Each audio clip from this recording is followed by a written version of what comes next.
കഴിച്ചിട്ടുണ്ടായിരുന്നില്ല. എന്നിട്ട് ഞാൻ ഈ സാധനം വായി വെച്ചതും ഒരുമാതിരി പച്ചിറച്ചിന്റെ സ്മെല്ലോ അങ്ങനെ എന്തോ, ഫ്ലേവറും ഇല്ല, എരിവും ഇല്ല. അത് സഹിക്കാം, കുഴപ്പമില്ല. പറയാ ഞങ്ങളവിടെ കയറ്റിയില്ല. സംഭവം എന്ന് പറഞ്ഞാൽ ഇവിടെ മോസ്റ്റ്ലി എല്ലാ ഭാഷയിലും മറ്റേ വൈറ്റ് പീപ്പിൾ ഇല്ലേ, വെള്ളക്കാർ. കാറ്റടിക്കുമ്പോൾ ഈ സാധനം എന്ന് പറഞ്ഞാൽ സത്യം പറഞ്ഞാൽ തലയിൽ ഹെൽമെറ്റ് ഇരിക്കണില്ല, അതിലൊന്നുമില്ല, ജസ്റ്റ് എന്തോ കളറിലേക്ക് വെള്ളം പോലെ അങ്ങനത്തെ ഒരു സാധനം. അതും എനിക്ക് കഴിക്കില്ല. എനിക്ക് ഹായ് ഗുഡൂസ്, എല്ലാവർക്കും നമ്മുടെ പുതിയ വീഡിയോയിലോട്ട് സ്വാഗതം. അപ്പോൾ ഇന്നത്തെ വീഡിയോയിൽ നമ്മൾ കസാക്കിസ്ഥാനിൽ ഞാനും എൻ്റെ ഹസ്ബൻഡും കൂടി ഹണിമൂൺ പോയിട്ടുണ്ടായിരുന്നു, ട്രിപ്പ്. അപ്പോൾ അവിടെ ഉണ്ടായ കുറച്ച് എക്സ്പീരിയൻസും അതുപോലെ കുറച്ച് ബാഡായിട്ടുള്ള അനുഭവങ്ങളും പിന്നെ അവിടുത്തെ ആൾക്കാരെ കുറിച്ചും ആ ഒരു ട്രിപ്പിനെ കുറിച്ചിട്ടാണ് ഇന്നത്തെ വീഡിയോ. അപ്പോൾ ഫസ്റ്റത്തെ തന്നെ എന്ന് പറഞ്ഞാൽ പോസിറ്റീവ്സിൽ നിന്ന് തുടങ്ങാം. ഭയങ്കര ഒരു ബ്യൂട്ടിഫുൾ കൺട്രിയാണ്. ഞങ്ങൾ കസാക്കിസ്ഥാന് അൽമാറ്റി എന്ന് പറഞ്ഞിട്ടുള്ള ആ ഒരു ഏരിയയിലാണ് പോയിട്ടുണ്ടായിരുന്നത്. അപ്പോൾ എന്താ പറഞ്ഞാൽ ഞങ്ങൾ വിചാരിച്ചിരുന്നത് മൂന്നാറിലത്തെ ആ ഒരു തണുപ്പ് അധികം ലൈക്ക് ടെമ്പറേച്ചർ ഉണ്ടായിരിക്കത്തില്ല, അധികം തണുപ്പ് ഉണ്ടായിരിക്കില്ല, സ്നോ ഒന്നും ഉണ്ടായിരിക്കത്തില്ല എന്നൊക്കെ വിചാരിച്ചാണ് പോയത്. പക്ഷെ ഞങ്ങൾ അവിടെ ലാൻഡ് ചെയ്യുമ്പോൾ തന്നെ എന്താ പറയുക, ഭയങ്കര സ്നോയിലൊക്കെ എന്ന് പറഞ്ഞാൽ കസാക്കിസ്ഥാൻ ഏരിയയിൽ ഫ്ലൈറ്റിൽ ഇങ്ങനെ ലാൻഡ് ചെയ്യുമ്പോൾ തന്നെ ഭയങ്കര ബ്യൂട്ടിഫുൾ ആയിരുന്നു മോളിൽ നിന്നൊക്കെ കാണാനായിട്ട്. ഇങ്ങനെ സ്നോയിലൊക്കെ എന്ന് പറഞ്ഞാൽ നമ്മൾ പണ്ട് പോകോ ചാനലിൽ, കാർട്ടൂൺ ചാനലിലൊക്കെ കാണത്തില്ലേ, മറ്റേ വീടിൻ്റെ മുകളിൽ ഇങ്ങനെ സ്നോ പൊതിഞ്ഞിരിക്കണ അങ്ങനത്തെ ഇതുപോലെയായിരുന്നു. അത് റിയാലിറ്റിയിൽ കണ്ടതുപോലെയായിരുന്നു എന്ന് പറഞ്ഞാൽ അത് ആ സംഭവം റിയാലിറ്റിയിൽ കണ്ടു. അപ്പോൾ ഭയങ്കര എക്സൈറ്റഡ് ആയിരുന്നു അവിടെ എത്തിയപ്പോൾ. അപ്പോൾ അതെന്ന് പറഞ്ഞാൽ ഭയങ്കര ബ്യൂട്ടിഫുൾ കൺട്രിയാണ്.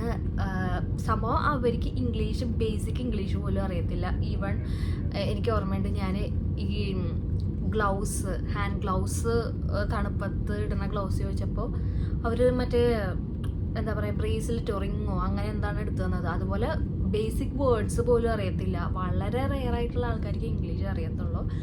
ബട്ട് സ്റ്റിൽ നമുക്ക് ഗൂഗിൾ ട്രാൻസ്ലേറ്ററൊക്കെ വെച്ചിട്ട് ഞങ്ങൾ ഈവൻ പാക്കേജിലാണ് ഞങ്ങൾ പോയതെങ്കിലും ഞങ്ങൾ കുറേ ഏരിയ ഒക്കെ കറങ്ങിയിരുന്നത് ഞങ്ങളുടെ ഓൺ തന്നെയായിട്ടാണ്. പാക്കേജിൽ ഇൻക്ലൂഡഡ് അല്ലാത്ത ഏരിയയിൽ ഞങ്ങൾ ടാക്സിയൊക്കെ പിടിച്ചു പോകും. അപ്പോൾ ടാക്സി എന്ന് പറഞ്ഞാൽ നമ്മുടെ നാട്ടിൽ ഓട്ടോറിക്ഷ കിട്ടത്തില്ല, അതുപോലെയാണ് അവിടെ ടാക്സി. നമ്മുടെ നാട്ടിലത്തെ ഓട്ടോറിക്ഷൻ്റെ റേറ്റിനെക്കാട്ടിയും ഭയങ്കര ചീപ്പാണ്.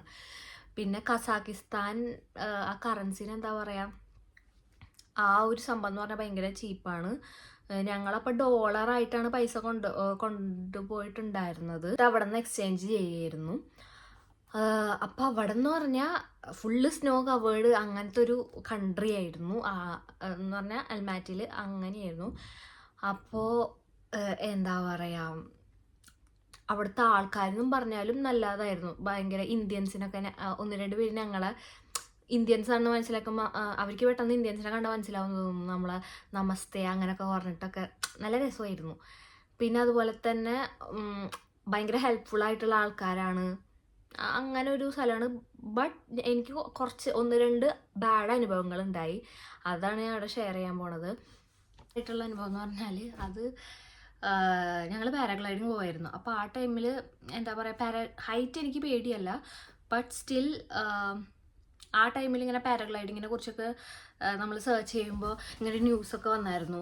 ഒരു ലേഡി എന്താ പറയുക പാരാഗ്ലൈഡിങ് ചെയ്തിട്ട് എന്താ പറയുക ലേഡിയും പൈലറ്റും മരിച്ചു എന്നൊക്കെ പറഞ്ഞിട്ട് ന്യൂസ് നമ്മുടെ ഫീഡ്സിൽ എപ്പോഴും വരുമായിരുന്നു. അപ്പോൾ അതിൻ്റെ ഒരു പേടി മൈൻഡിലുണ്ടായിരുന്നു. സോ ഞാൻ വിചാരിച്ചെന്ന് പറഞ്ഞാൽ 2 പേരിന് ഒരു പൈലറ്റ് അങ്ങനെയായിട്ടാണെന്ന് പറഞ്ഞാൽ 2 പേർക്കും ഒരുമിച്ച് ചെയ്യണ സംഭവം ഏതാണെന്നാണ് ഞാൻ വിചാരിച്ചിട്ടുണ്ടായിരുന്നത്. പക്ഷെ അത് സോളോ ആയിരുന്നു.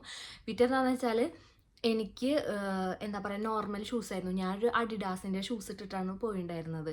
മറ്റേ സ്നോയിലൊക്കെ നടക്കാനായിട്ട് ഒരു സ്പെസിഫിക് എന്തോ കൈൻഡ് ഓഫ് ബൂട്ട്സ് വേണം, കാരണം അവിടെ ഗ്രിപ്പ് കിട്ടത്തില്ലല്ലോ. ഞാൻ എന്നിട്ട് നടന്നിരുന്നത് ഒരു കൈ ഗൈഡിൻ്റെതും ഒരു കൈ എൻ്റെ ഹസ്ബൻഡിൻ്റെ അമലുവിൻ്റെയും കൈ പിടിച്ചിട്ടാണ് ഞാൻ നടന്നിരുന്നത്. അങ്ങനെ നടക്കാൻ പോലും എനിക്ക് പറ്റുന്നുണ്ടായിരുന്നില്ല. സോ എന്താ പറയുക, ഇങ്ങനെ ഒരു മലയാണ് എന്ന് പറഞ്ഞാൽ നോർമൽ പൊടിഞ്ഞു പോകണ ഐസല്ല, ഭയങ്കര കട്ടയായിട്ടുള്ള കല്ലും കട്ട പോലത്തെ ഐസാണ്. എന്ന് പറഞ്ഞാൽ മലേൻ്റെ നമ്മൾ നോർമലി ഈ മൂന്നാറിലും അവിടെ ഇവിടെയൊക്കെ മുകളിൽ മലേൻ്റെ മുകളിൽ നിൽക്കത്തില്ല, അതുപോലത്തെ മലയും അതിൻ്റെ മുകളിൽ കൂടെ ഐസും. സോ അതിങ്ങനെ നമ്മൾ നടക്കുമ്പോൾ എൻ്റെ ഇങ്ങനെ സ്ലൈഡായി പോകണം ഒരു ഗ്രിപ്പ് കിട്ടാണ്ട്. അങ്ങനെയായിരുന്നു ഞാൻ നടന്നിരുന്നത്. എന്നിട്ട് എന്താ പറയുക, ഈവൻ എന്താ ടിക്കറ്റ് എടുത്തു. അമ്മലു ഒരറ്റത്തോട്ട് പോയി, ഞാൻ അമ്മലുവിൻ്റെ പിന്നാലെ പോയി. അന്നേരമാണ് മനസ്സിലായത് രണ്ടുപേരും 2 സ്ഥലത്തു നിന്ന് വേണ്ടിയിട്ടാണ് നമ്മൾ പാരഗ്ലൈഡ് ചെയ്യണേന്ന്. അപ്പോൾ എനിക്ക് ഈവൻ എൻ്റെ പൈലറ്റിൻ്റെ അടുത്തോട്ട് പോലും നടക്കാൻ പറ്റുന്ന ഒരു സിറ്റുവേഷൻ ആയിരുന്നില്ല. കാരണം എൻ്റെ കയ്യിൽ ബൂട്ട്സ് ഇല്ല. എന്നിട്ട് അമ്മലു എന്നെ അത്രയും ദൂരം കൊണ്ടുപോയി എന്ന് പറഞ്ഞാൽ എൻ്റെ പൈലറ്റിൻ്റെ അടുത്താക്കി, എന്നിട്ട് തിരിച്ചു വന്നു. അങ്ങനെയാണ് പാരാഗ്ലൈഡ് ചെയ്തത് എന്ന് പറഞ്ഞാൽ തിരിച്ചു വന്നു. അപ്പം എനിക്കെന്ന് പറഞ്ഞാൽ നമ്മൾ ഇങ്ങനെ കുറേ ഓടിയിട്ട് എന്താ പറയുക, അറ്റ് ദ എൻഡ് നമ്മളൊരു സ്റ്റീപ്പിൽ കൂടെ അങ്ങനെ ഓടണം. ഓടി അറ്റ് ദ എൻഡ് നമ്മുടെ കാല് തട്ടാത്തൊരു ഇത് വരും എന്ന് പറഞ്ഞാൽ ഓടി അറ്റെത്തുമ്പോൾ അത് തന്നെ പറക്കും. ബട്ട് നമ്മൾ ഓടണം. അങ്ങനെ ഒരു ഇതായിരുന്നു. അപ്പോൾ എനിക്ക് നല്ല പേടിയുണ്ടായിരുന്നു. കാരണം ഒന്നാമത് എനിക്ക് നടക്കാനേ പറ്റത്തില്ല. ഈവൻ ദോ പൈലറ്റ് ഉണ്ടെങ്കിൽ പോലും ഞാൻ പറഞ്ഞല്ലോ ഭയങ്കര ഗ്രിപ്പ്, ഇങ്ങനെ എൻ്റെ ഷൂസ് നല്ലതായിരുന്നില്ല. അഡിഡാസിൻ്റെ ആയിരുന്നു, പക്ഷേ സ്റ്റിൽ അവിടെ ഇങ്ങനെ ഐസിന് വേണ്ടിയിട്ട് സ്പെസിഫിക് ആയിട്ട് ബൂട്ട്സ് വേണം. അപ്പോൾ ഇങ്ങനെ ഓടി അവസാനം നമ്മൾ എന്ന് പറഞ്ഞാൽ കാല് മുട്ടാതെ വരും. ആ സ്റ്റീപ്പ് കൂടെ ഓടി കാല് മുട്ടാതെ വരുമ്പോൾ അത് ഇങ്ങനെ പറക്കും. അങ്ങനെയാണ്. അപ്പോൾ ആൾക്ക് എൻ്റെ പൈലറ്റ് മനസ്സിലായി തോന്നുന്നു എനിക്ക് പേടിയാണെന്ന്. സോ എന്നെ ഉന്തിത്തള്ളി ഓടിക്കാൻ വേണ്ടിയിട്ട് ഒരാളെ വിളിച്ചായിരുന്നു. എന്നിട്ട് എന്താ പറയുക, ഞാൻ ഓടി. പക്ഷെ ആൾ ഉന്തണ്ടിയൊന്നുമില്ല. ഞാൻ ഓടിയപ്പോൾ നല്ല എക്സൈറ്റ്മെൻ്റ് ആയിരുന്നു. ഞാൻ അതുപോലെ ഒരു അഡ്വഞ്ചറസ് ചെയ്തിട്ടുണ്ടായിരുന്നു. മറ്റേ വാഗമണിന്നോ മൂന്നാറിന്ന് അങ്ങാണ്ട് മറ്റേ എന്താണ് സിപ്പ് ലൈൻ ചെയ്തിട്ടുണ്ടായിരുന്നു. പക്ഷെ അത് സേഫ് ഹൈറ്റ് ചെയ്തായിരുന്നു.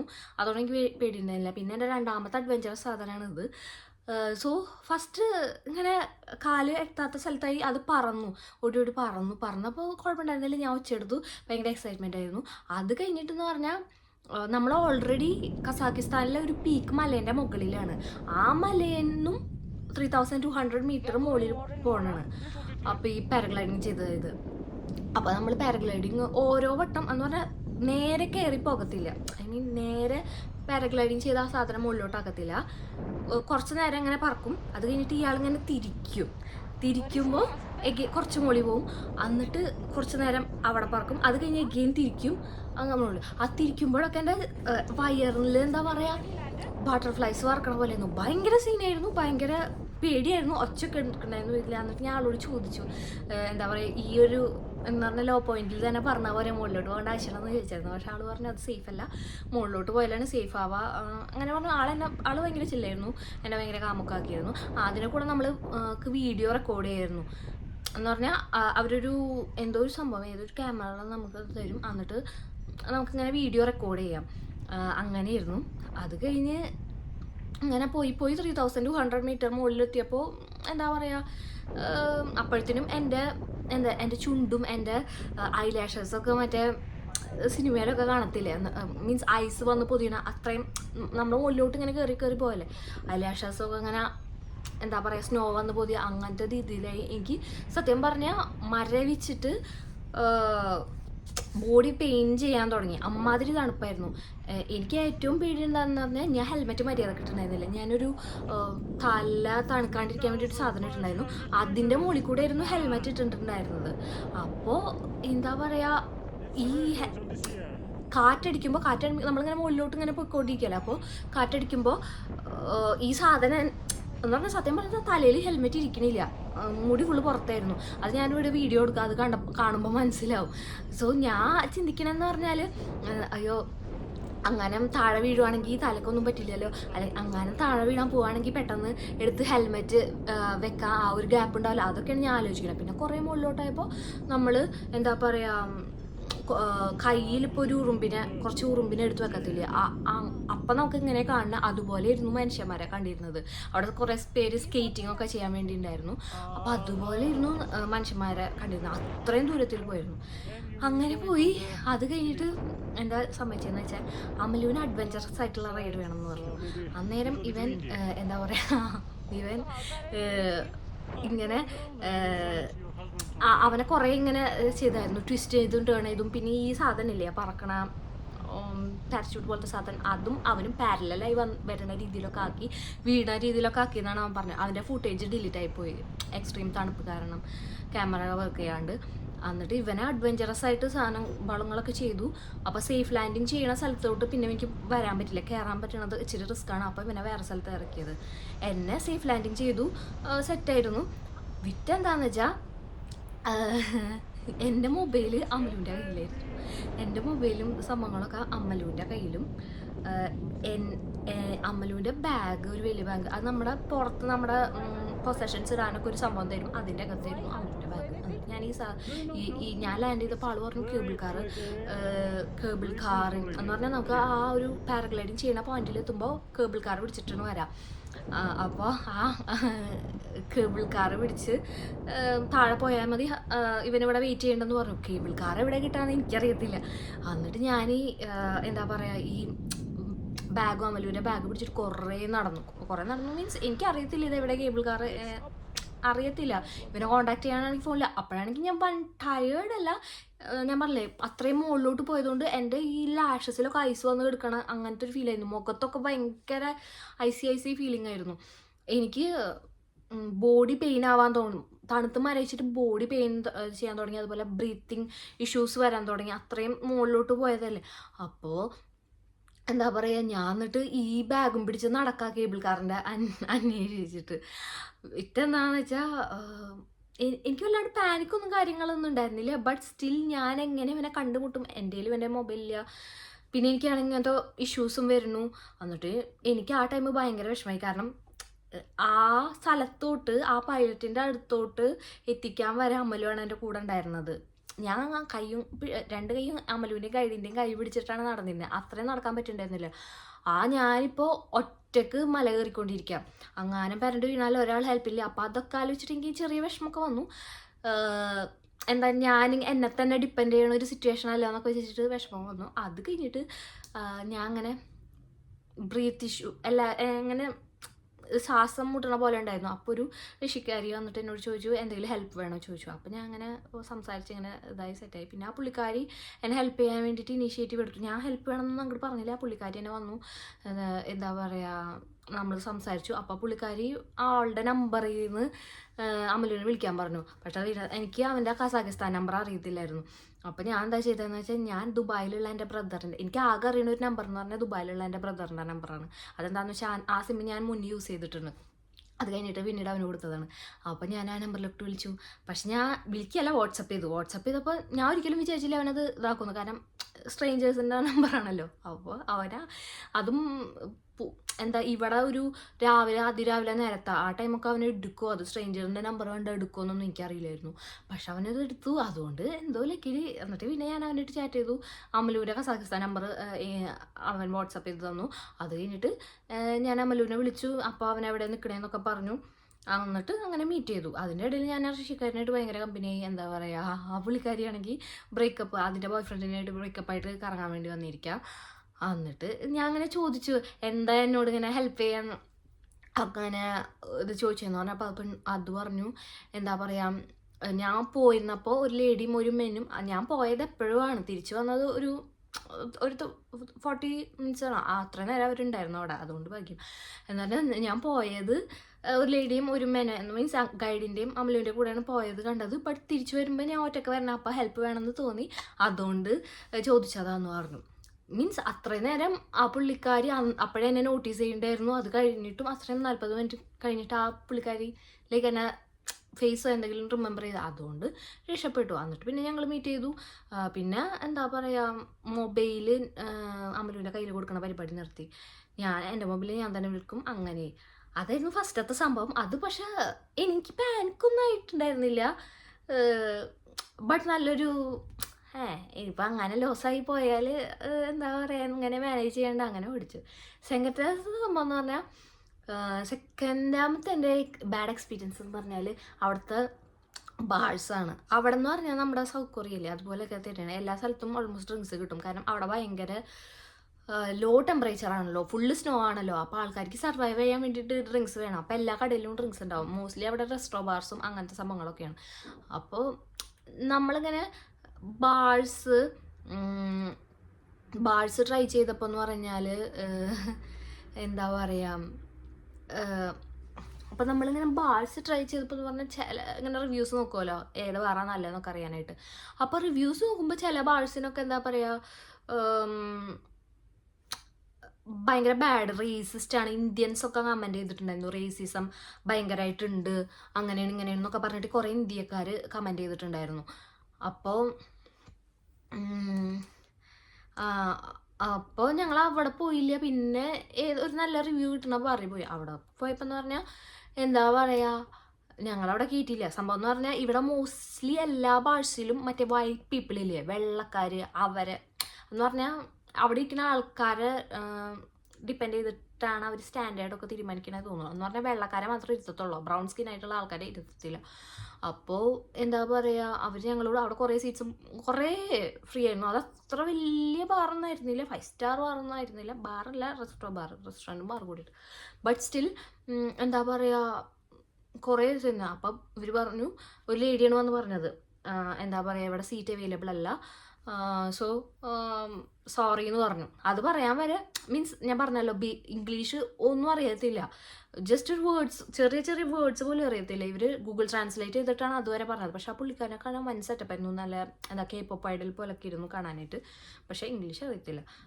അത് ഭയങ്കര ഒരു ബാഡ് എക്സ്പീരിയൻസ് ആയിരുന്നു. അത് കഴിഞ്ഞിട്ട് ഞങ്ങളൊരു 5 സ്റ്റാർ എന്താ പറയുക, 5 സ്റ്റാർ എന്ന് പറഞ്ഞാൽ ഇതിനെക്കാട്ടി ഒരു ലക്ഷറി ആയിട്ടുള്ളൊരു ഫാമിലി റെസ്റ്റോറൻറ്റ് ബാർ അങ്ങനത്തെ ഒരു സ്ഥലത്ത് പോയായിരുന്നു. അവിടെ അടിപൊളി സർവീസ് ആയിരുന്നു. അവിടെ ഇങ്ങനെ എന്താ പറയുക, എല്ലാ ടൈപ്പ് ഓഫ് ആൾക്കാർ, സ്കൂൾ കിഡ്സൊക്കെ, പിന്നെ എല്ലാ ടൈപ്പ് ഓഫ് ആൾക്കാരൊക്കെ വന്നിരിക്കുന്നുണ്ടായിരുന്നു. അവിടെ അടിപൊളി സർവീസും ആയിരുന്നു. പിന്നീടുള്ള എക്സ്പീരിയൻസ് പിന്നെന്ന് പറഞ്ഞാൽ എന്താ പറയുക, ഒരു ബാഡ് എക്സ്പീരിയൻസ്. അത് ബാഡ് എക്സ്പീരിയൻസ് എന്നല്ല, പക്ഷെ ഒരു കൈൻഡ് ഓഫ് എംബാരസിങ് ആയിട്ടുള്ളായിരുന്നു. അതെന്ന് പറഞ്ഞാൽ ഞങ്ങൾ സെക്കൻഡ് ഡേ അവിടുത്തെ നമ്മുടെ നാട്ടിൽ ചിക്കൻ കിട്ടത്തില്ല, അവിടെയാണ് അതുപോലെയാണ് അവിടെ നാട്ടിൽ കോമൺ ആയിട്ടുള്ള കുതിരിറച്ചി. എല്ലാ ഡിഷസിൻ്റെ കൂടെ കുതിരിറച്ചി ഉണ്ടാവും. എന്ന് പറഞ്ഞാൽ ഇപ്പം നമ്മുടെ നാട്ടിൽ ചിക്കൻ വെച്ചിട്ട് കുറേ ഡിഷസ് ഉണ്ടാവും, ചിക്കൻ വരട്ട്, ചിക്കൻ കറി, നാടൻ കറി, റോസ്റ്റ് കറി. അതുപോലെയാണ് അവിടുത്തെ മെയിൻ സംഭവമാണ് കുതിരൻ്റെ ഇറച്ചി. എല്ലാതും കുതിരേൻ്റെ കുറേ ഡിഷസ് ഉണ്ടായിരുന്നു.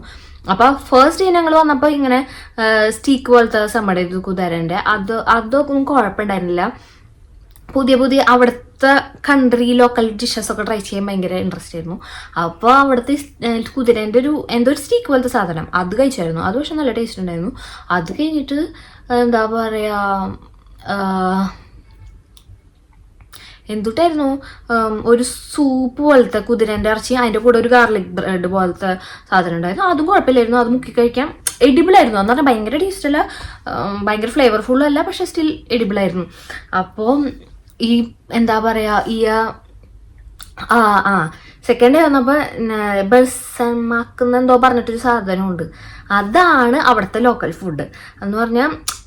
ആ ഗൈഡ് പറഞ്ഞതെന്നു വെച്ചാൽ എന്താ, അവിടെ ഇപ്പം നമ്മൾ ഒരാളെ വീട്ടിലോട്ട് ഇൻവൈറ്റ് ചെയ്തിട്ട് നമ്മൾ ഈ ബെഷന്മാർക്ക് എന്ന് പറഞ്ഞാൽ ആ ഫുഡ് കുതിരയിറച്ചിയും പിന്നെ എന്തോ ഡവൊക്കെ വെച്ചിട്ട് എന്തോ മാവൊക്കെ വെച്ചിട്ട് ഒരു പത്തിരി പോലത്തെ സാധനം അതിൻ്റെ ചുറ്റും മുള്ളിടും, എന്തൊക്കെയോ സൂപ്പിലോ മിക്സ് ചെയ്തിട്ട്. അപ്പോൾ അതിനാണ് ബെഷന്മാർക്കെന്ന് പറയാം. അത് എൻ്റെ പിക്ക് ഞാൻ അവിടെ കൊടുക്കാം. അപ്പോൾ ആ സാധനം നമ്മളിപ്പോൾ ഒരു ഗസ്റ്റിന് കൊടുക്കുകയാണെങ്കിൽ ദാറ്റ് മീൻസ് ആ ഗസ്റ്റ് നമ്മുടെ വീടുമായിട്ട് അത്ര ഇൻഫ്ലുവൻസ്ഡ് ആണ്, അത്ര റെസ്പെക്റ്റോടെയാണ് നമ്മളെ ഗസ്റ്റിനെ ട്രീറ്റ് ചെയ്യണത്. അങ്ങനെയാണ് അതിൻ്റെ അർത്ഥം. പിന്നെ അതുപോലെ അവർ പറഞ്ഞതെന്ന് പറഞ്ഞാൽ അവരാ ബെഷന്മാർക്ക് എന്ന് പറഞ്ഞാൽ ആ ഒരു സംഭവം ഡിഷ് പ്രിപ്പയർ ചെയ്യുമ്പോൾ ഭയങ്കര റെസ്പെക്റ്റോട് കൂടിയിട്ടാണ് പ്രിപ്പയർ ചെയ്യുക. മീൻസ് ഭയങ്കര ഹൈജീനിക്കായിട്ട് കുളിച്ച് വൃത്തിയായി ഭയങ്കര സെറ്റായി അങ്ങനെ പ്രിപ്പയർ ചെയ്യുക. അത്ര റെസ്പെക്റ്റോട് കൂടിയിട്ട് പ്രിപ്പയർ ചെയ്യുക. പിന്നെ അത് ഒരിക്കലും വേസ്റ്റാക്കി കളയില്ല, അങ്ങനെയൊക്കെ പറഞ്ഞു. എന്ന് പറഞ്ഞാൽ നമ്മുടെ നാട്ടിൽ സദ്യ അതുപോലെയൊക്കെയാണ് തോന്നുന്നു അവരുടെ. പക്ഷെ അവരത് പ്രിപ്പയർ ചെയ്യുന്നത് ഭയങ്കര എന്താ പറയുക, അത്രയും ഡിവോഷനോട് കൂടിയിട്ടാണ് അങ്ങനെ പറഞ്ഞത്. അപ്പോൾ ഈ സാധനം സെക്കൻഡ് ഡേ ഞങ്ങൾ ഗൈഡിനായിട്ട് പോയി. ഗൈഡ് ഉണ്ടായത് ഭാഗ്യം, കാരണം ഞങ്ങൾ അതൊക്കെ കഴിച്ചിട്ടുണ്ടായിരുന്നില്ല. എന്നിട്ട് ഞാൻ ഈ സാധനം വായി വെച്ചതും ഒരുമാതിരി പച്ചിറച്ചിൻ്റെ സ്മെല്ലോ അങ്ങനെ എന്തോ, ഫ്ലേവറും ഇല്ല എരിവും ഇല്ല. അത് സഹിക്കാം, കുഴപ്പമില്ല. എരിവുള്ളത് എല്ലാം നമ്മൾ എരിവില്ലാത്തത് നമ്മൾ കഴിക്കത്തില്ല. ഇപ്പം മാക്ഡൊണാൾഡ്സ് അതുപോലെ ഹെർദീസ് അതുപോലെ അങ്ങനത്തെ ഇതിലൊന്നും എരിവില്ലല്ലോ. മീൻസ് ഒറിജിനൽ സാധനത്തിൽ എരിവുണ്ടാവത്തില്ലല്ലോ ഐ തിങ്ക്. പക്ഷേ അവിടുത്തെന്ന് പറഞ്ഞാൽ എരിവില്ല, ഫ്ലേവറുമില്ല, ഒരുമാതിരി മാംസത്തിൻ്റെ മണം. അപ്പം എനിക്കത് ഇറക്കണം പറ്റുമെന്ന് വിചാരിച്ചു. പക്ഷെ അത് ഇറക്കാൻ പറ്റിയില്ല, എനിക്ക് അങ്ങോട്ട് കിട്ടി വന്നു, ഞാൻ ഒക്കനിച്ചു. അത് എനിക്ക് ഭയങ്കര എംബാരസ്മെൻ്റ് ആയി. കാരണം അത് അത്രയും അവരുടെ സ്ഥലത്ത് അത്രയും ഡിവോഷനോട് കൂടി അത് അതിനെ ഡിസ്റെസ്പെക്ട് ചെയ്യണ പോലെ അങ്ങനത്തെ ഒരു ഇതാണ് ഇപ്പം. അപ്പോൾ ഗൈഡ് പറഞ്ഞു പലരും പല സ്ഥലത്തുനിന്ന് പറഞ്ഞാൽ എനിക്ക് മനസ്സിലാക്കാം, പക്ഷെ എല്ലാവരും അങ്ങനെ ഇരിക്കത്തില്ല, റിയാക്ട് ചെയ്യണത് അവർക്ക് ഭയങ്കര ഇൻസൾട്ടാവും, അങ്ങനെയാണ് പറഞ്ഞത്. എന്നിട്ട് ഗൈഡ് തന്നെയാണ് വിളിച്ചത്. അവൾ ഭയങ്കര ഇതായിരുന്നു, എന്താ പറയുക, ഭയങ്കര ഫണ്ണായിരുന്നു പുള്ളിക്കാരി. അതിനായിട്ട് ഭയങ്കര കമ്പനിയായി. അത് ദുബായി വന്നപ്പോൾ ഭയങ്കര കമ്പനിയായിരുന്നു. എന്നിട്ട് വിറ്റെന്താന്ന് പറഞ്ഞാൽ അമ്മല് വന്നിട്ട് ഈ ഗൈഡിനെ കാണിക്കാൻ വേണ്ടിയിട്ട് ഈ വലിയ കാര്യത്തിൽ കഴിച്ചു. പക്ഷെ അവനിക്ക് തീരെ ഇഷ്ടമുണ്ടായിട്ടുണ്ടായിരുന്നില്ല. അത് കഴിഞ്ഞിട്ട് ഞാൻ എന്തോ ഒരു നൂഡിൽസ് പോലെ കാണാനൊരു സ്പൈസി ലുക്ക് ഉണ്ട്, പക്ഷെ നൂഡിൽസ് അല്ല, അത് ഒരു നൂലപ്പത്തിൻ്റെ പോലത്തെ സാധനം. അതിൻ്റെ അകത്ത് കുറേ വെജിറ്റബിൾസും മീറ്റ്സും ഇട്ടിട്ട് അത് ഇവള് സ്പൈസിയാന്ന് പറഞ്ഞിട്ടാണ് ഞാൻ ഓർഡർ ചെയ്തത്. ഡയാന എന്നാണ് ഞങ്ങളുടെ ഗൈഡിൻ്റെ പേര്. അപ്പോൾ ആ ഡയാന സ്പൈസിയാന്ന് പറഞ്ഞിട്ട് ഓർഡർ ചെയ്തത്. പക്ഷെ അത് കഴിച്ചു നോക്കിയപ്പോൾ സ്പൈസി ഇല്ല, ഒന്നുമില്ല. ഒരുമാതിരി എന്തോ സാമ്പാറൊന്നും പറയാൻ പറ്റത്തില്ല, ഒരു ഫ്ലേവറിൽ ഒന്നുമില്ല, ജസ്റ്റ് എന്തോ കളറിലേക്ക് വെള്ളം പോലെ അങ്ങനത്തെ ഒരു സാധനം. അതും എനിക്ക് കഴിക്കില്ല. എനിക്ക് ആകെ ഇഷ്ടമായതെന്ന് പറഞ്ഞാൽ അവരുടെ ഒരു ട്രഡീഷണൽ, എന്താ പറയുക, ട്രഡീഷണൽ എന്താ പേര്, ട്രഡീഷണൽ കസാക്ക് ബ്രെഡ് എന്ന് പറഞ്ഞിട്ടൊരു സാധനമുണ്ട്. അതും ഒരു സോർക്രമുണ്ട്. അതും കഴിക്കാൻ അടിപൊളി ടേസ്റ്റ് ആയിരുന്നു. അത് കഴിക്കാൻ വേണ്ടി മാത്രം ഞങ്ങൾ, അത് അത്ര എക്സ്പെൻസീവും അല്ല, പക്ഷെ അത് കഴിക്കാൻ വേണ്ടി മാത്രം ഞങ്ങളൊരു ഹോട്ടലിൽ കയറി, ഈവൻ ലാസ്റ്റ് ഡേ വരെ. പിന്നെ അവിടെ എനിക്ക് ഇഷ്ടപ്പെട്ടത് പാവ്ലോവ എന്ന് പറഞ്ഞൊരു ഡെസേർട്ടാണ്. അത് യൂട്യൂബിലൊക്കെ സെർച്ച് ചെയ്താൽ കാണാം, അടിപൊളി ഡെസേർട്ടാണ്. എനിക്ക് തോന്നുന്നു അത് ഞങ്ങൾ 1, 2, 3 സ്ഥലത്തെ റെസ്റ്റോറൻറ്റിൽ നിന്ന് ട്രൈ ചെയ്തു. അടിപൊളി ഡെസേർട്ടാണ്. അതൊരു റഷ്യൻ ഡെസേർട്ട്സ് ആണെന്ന് അവർ പറയണത്, ട്രഡീഷണൽ റഷ്യൻ ഡെസേർട്ടാണെന്നാണ് പറയണത്. കസാഖിസ്ഥാൻ പണ്ട് റഷ്യൻ്റെ ഒരു ഭാഗമായിരുന്നല്ലോ. അങ്ങനെ ആ സാധനം ഭയങ്കര ഇഷ്ടമായി. കുറേ ഫ്രൂട്ട്സും ബ്ലൂബെറീസും സ്ട്രോബെറീസും പിന്നെ എന്താ മാഷ്മാലോ ഹാർഡൻ ചെയ്ത പോലത്തെ ഒരു സംഭവം, അടിപൊളിയായിരുന്നു. പിന്നെ അങ്ങനത്തെ കുറേ സംഭവം. അപ്പം ഇങ്ങനത്തെ കുറേ എക്സ്പീരിയൻസുകളാണ് ഞങ്ങൾക്ക് ഈ കസാഖിസ്ഥാൻ ട്രിപ്പിലുണ്ടായത്. നിങ്ങൾക്കും ഇങ്ങനെ എന്തെങ്കിലും എക്സ്പീരിയൻസ് മീൻസ് കസാഖിസ്ഥാനിലെ വേറെ എല്ലായിടത്തും ട്രാവൽ ചെയ്തിട്ടുണ്ടായിട്ടുണ്ടെങ്കിൽ അത് ഷെയർ ചെയ്യാം. അപ്പം ബൈ.